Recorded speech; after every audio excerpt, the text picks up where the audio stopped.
The Snow Queen, A Tale in 7 Stories by Hans Christian Andersen. From Hans Andersen, 42 Stories, 1930, translated by M.R. James. Story the first, which tells of the looking glass and the bits of it. Attention, please, we're going to begin. When we've got to the end of the story, we shall know more than we do now. There was a wicked troll. He was one of the very worst sort.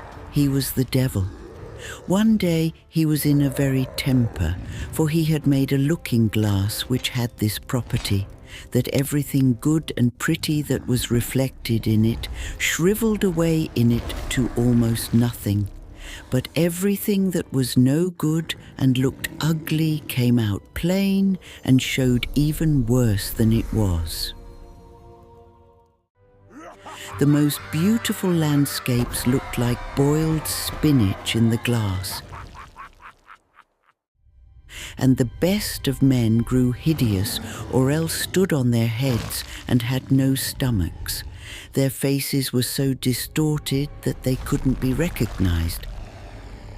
And if anyone had a freckle, you could be sure it would spread all over his nose and mouth. It was extraordinarily funny, the devil said. If a kind, pious thought passed through a man's mind, there came such a grimace in the glass that the troll devil couldn't but laugh at his clever invention. Everyone who attended the troll school, for he kept a troll school, spread the news all about that a miracle had come to pass. You could now see, they said, what the world and mankind really looked like.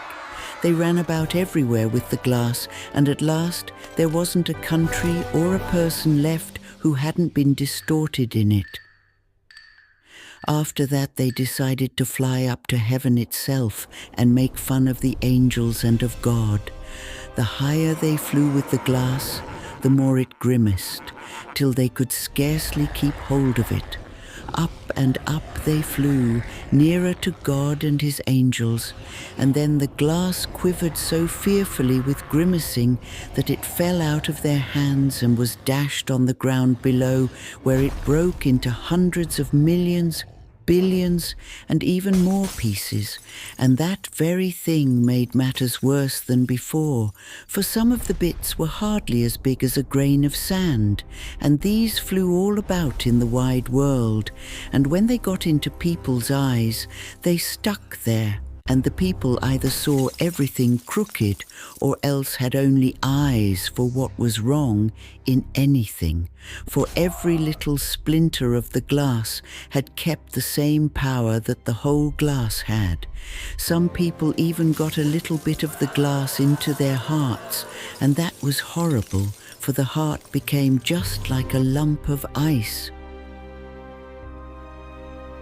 Some of the pieces were so big that they were used for window glass, but it didn't pay to look at your friends through those window panes. Other pieces were made into spectacles, and that was a bad business if people put on those spectacles in order to see correctly and judge rightly. The evil one laughed till he split, it tickled him so, but out in the world little bits of glass were still flying about in the air. Now we are to hear all about it.